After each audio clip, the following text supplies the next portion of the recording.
Super easy. All you do, you just splice in the two wires there.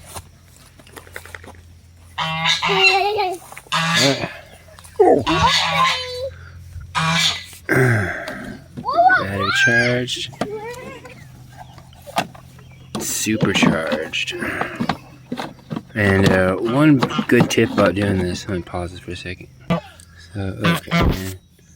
And my door is kind of so-so on this. I could probably modify it, make it better, but it's kind of, it stays in there pretty good. It's wedged in there pretty good. Anyways, well, sometimes it gets better, but that's not what I was gonna say. The main thing is, if you got one that's got at least 2 speeds, so I mean it's got first gear, reverse, and overdrive or whatever.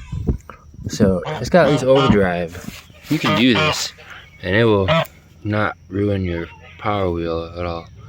But if you only got one gear, like the slower models, I burnt one of those up, or the transmission axle or whatever, pretty easily. I mean, it got like maybe 10 hours out of it or something, and then they burnt it up. But this one, they've been driving for a long time now, and it goes faster.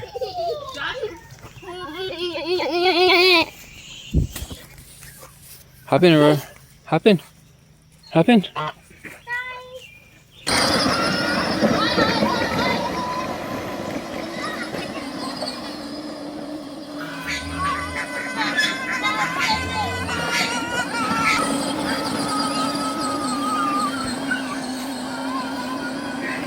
Yeah, and the 4 amp hour battery probably lasts a good half hour, if not longer.